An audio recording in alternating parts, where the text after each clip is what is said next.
Hello, it is so good to see you. And if you're new here, it's really nice to meet you. I'm Monty, and on this channel we talk about all things sci-fi and fantasy, especially when there's a little bit of romance in there. And I got a confession to make. This last week I was traveling. No, not some fun vacation or anything like that. I actually had a work trip. See, in my real life, I am an IT asset manager.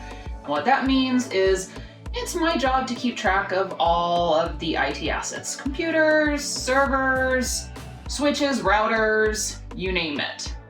And in my current role, I am over the data centers for my company. So it's my job to really keep track of what's in a data center, and that's like your servers, your blades, your switches, that kind of stuff.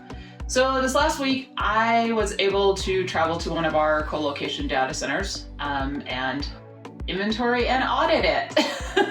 It was a blast. And I thought, oh, this will be perfect. You know, I can get video and like some great footage of my travels. Yeah, no, it was just hours and hours and hours of work. Very long hours there. And I was working in this data center where you have to sign an NDA, so I can't really talk about anything that's there or where it's at. And you can't take any pictures or video in the data center because it is a co-location. So what that means is that that space is rented by several different companies. Any company that has, that needs servers and things in that location can rent space there. So we were just one of many companies that had assets there. So of course, you know, they want to keep everything private because what I found out is some companies brand their equipment. So I know a couple of the companies that have space there besides us, but you know, and of course we're not going to talk about that. And just for security purposes, obviously you can't be filming and showing people's setups in there. And just for reference, this is what a data center looks like. This is obviously not the data center I was at. This is just some stock photo I found online.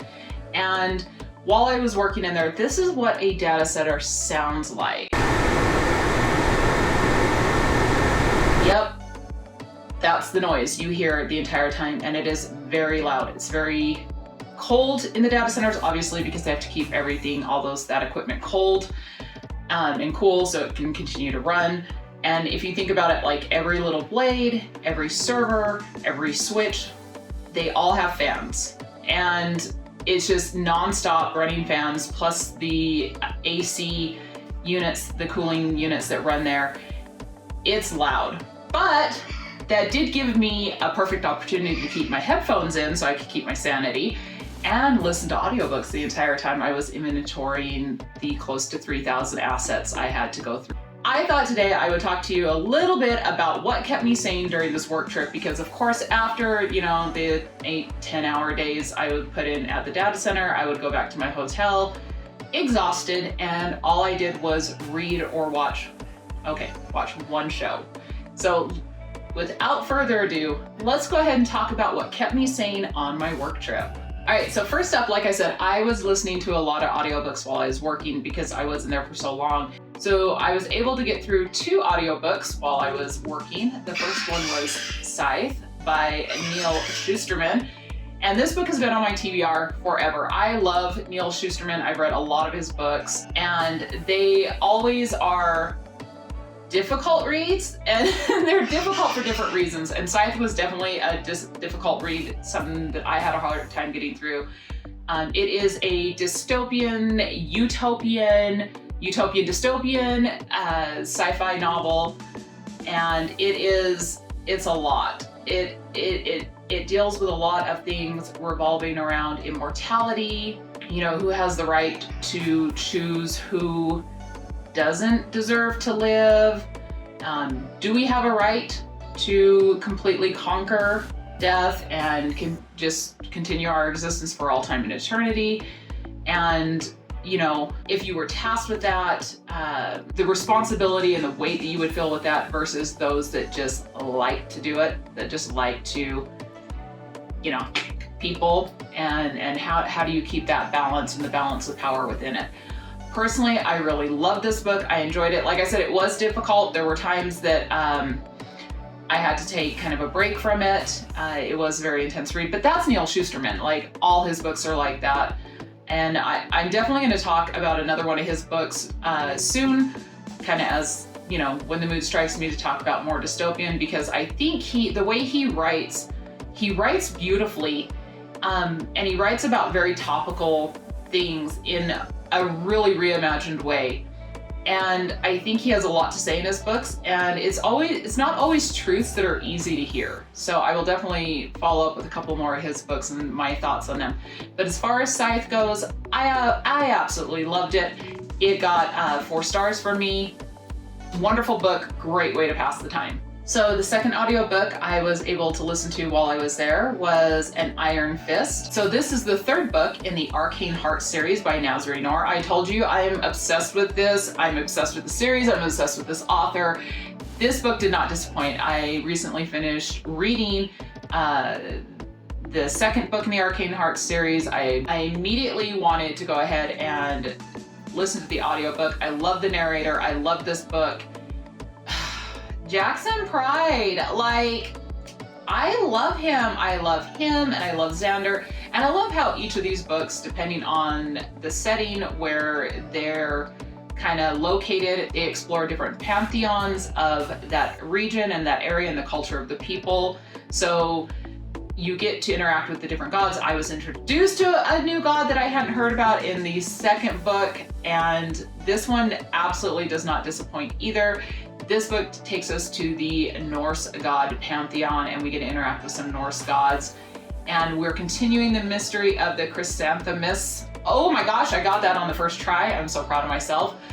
It is up to Jackson Pride and his boyfriend Xander and their very close group of friends to try to uncover the mystery, put a stop to the havoc they are wreaking. This series is turning into one of my favorites. Do not sleep on this series, and if you're not really into M2M romances, Nasri Noor does have other urban fantasy series that don't contain as much romance, but are just as well written and have some of the same themes in them. This book absolutely got 4 stars for me. I love it. I can't wait to continue this series. Okay, so on to the books that kept me sane. So while I was in my hotel room, like I said, I did a lot of reading, and I was able to get through Mathiras, which is the 4th book in the Corsair Brothers series by Ruby Dixon. I have read all 4 books of the series so far, and all in all, I like them. The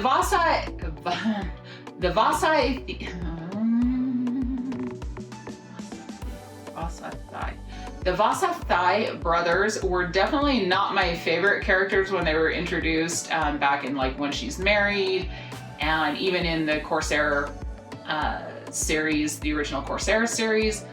But I'm gonna tell you, this series was better than expected. You have Adrian, you have Caspar, you have Sterek, and now we have Mathias's book.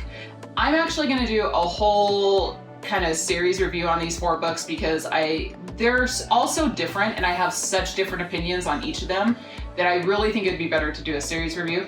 But I will say I did enjoy this book. I liked Mathiras. I liked Helen. Those are our 2 main characters of this book. I don't want to say this. I didn't necessarily like them together. I liked each of them independently. I didn't necessarily like them as a couple. But if you did, that's fine. This is just my opinion.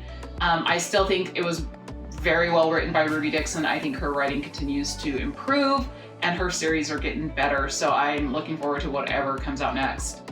So excited for that. But yeah, absolutely love the series. Love where it's going. If there are more, I'm here for it. And I really did enjoy this book.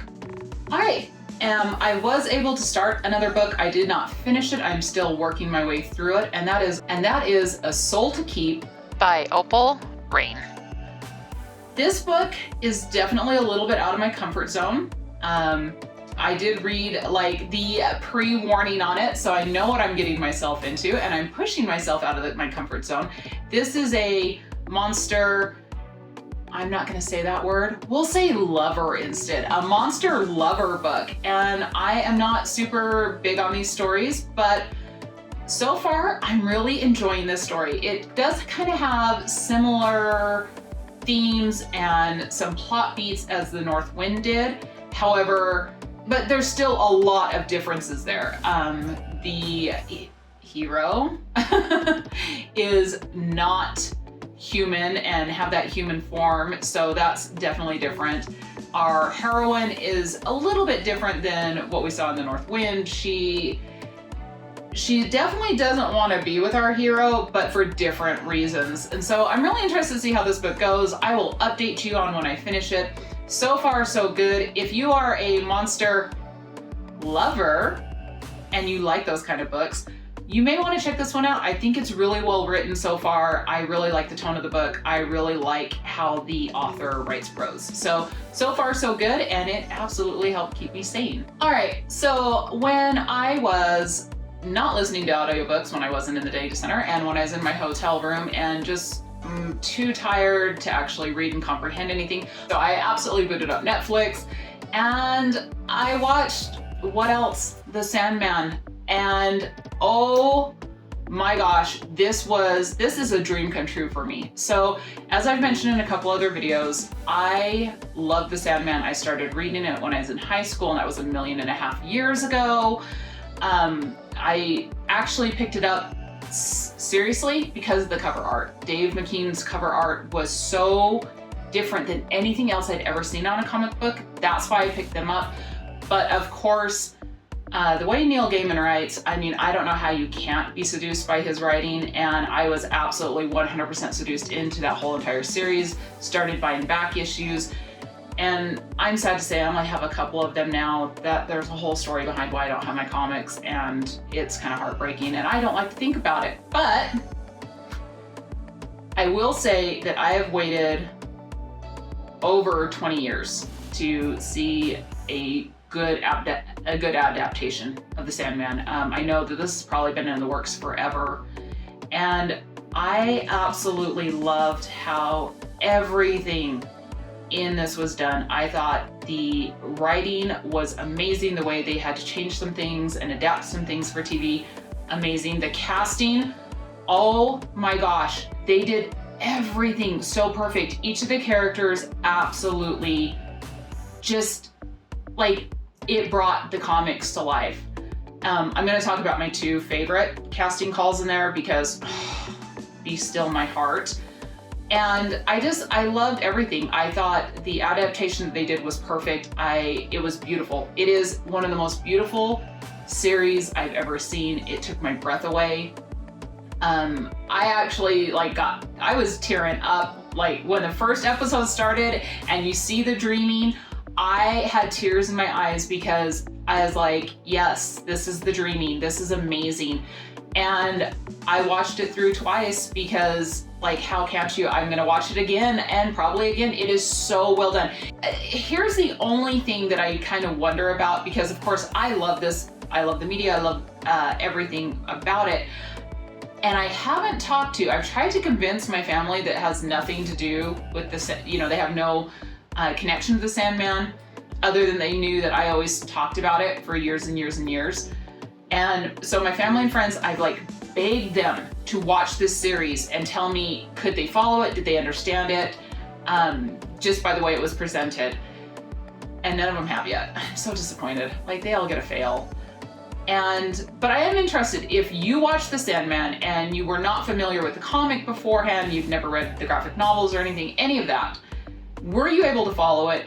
Was it as beautiful to you? Was it as breathtaking? Did you like the story?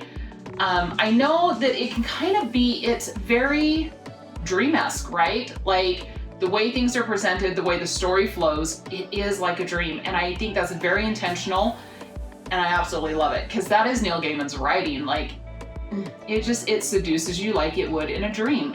And then it has those very dark moments like you would see in a nightmare. So my two favorite casting choices, obviously, the way they cast Morpheus, oh my gosh. That could not be more perfect. And I am gonna say, like, you know how everyone talks about their first fictional character crush? Yeah, mine was Morpheus from the Sandman, King of Dreams, like fictional character crush beyond. And like the way they cast him in this series, the way he was portrayed on the screen, 100% perfect. If you come away from it thinking that he's a little stiff, he's a little bit awkward, yeah, that's Morpheus. That's how he is in the comic. He is perfect. That actor did an absolute fabulous job. My other favorite casting, and you only see them for a minute, was Despair. Like, how perfect was she? Everything about that character was so good. Like, when you saw her, you absolutely felt despair, from the way her hair was so lank and kind of greasy, all the way down to the tips of her Crocs. I loved her. Fabulous. She represented that character so well. It is a little bit changed from the comic, how she's originally presented in the comic, but I think it's perfect. I will also say my favorite change they made from the comic to the series was in the episode 24/7. I'm going to tell you, when I first read that in the comic, disturbing, because it is more disturbing in the comic. And when I was listening to the audiobook, I just skipped that entire chapter, because there were so many things I forgot about, like what happened in Prelude and Nocturnes and what happened in the Doll's House, because those are the two arcs that this series on the show covers, is Preludes and Nocturnes and the Doll's House. And there were a couple of things that I had kind of forgotten and it slipped my mind. Believe me, nothing in 24/7 I had forgotten. Those pages are blazed into my memory. So I really like how they changed it. I like how they adapted to the screen. It was actually more palatable to me. I watched it, didn't have a problem with it. And I honestly think some of the updates they made to the characters, to the stories, to the settings was needed. And it's gonna age so much better than some of the things in the comic, even though this comic was way before its time. There are some things that are a little bit didn't age quite so well. So I'm glad they changed that. I'm telling you, this is 5 out of 5 stars. If you haven't watched The Sandman yet, if you're into fantasy, if you're into horror, if you're into all of that, you will love this. Like, I'm not a fan of horror. I still loved it. It was so beautifully done. It was so well done. Give it check it out. Give it a go. You will not regret it. So let me know, have you read any of the books that I mentioned? Have you watched The Sandman? I'm really curious to know. And I just want to say thank you guys so much. Everyone here that comments, that watches these videos, that leaves a like, I really appreciate it. I know I'm a tiny channel. I'll always be a tiny channel, and I'm okay with that. But every time I see that someone is interacting with anything I put out, like, that's an artist's dream. Like, just to have one person appreciate it, it means so much. And y'all just mean the world to me, and I really appreciate you. If you did enjoy this video, please do consider giving me a little thumbs up, give me a like, a little bit of love on this channel. And if you would like to hear more from me, you can always hit that subscribe button so you know when I post again. And until next time, take some time for yourselves, and love you, bye.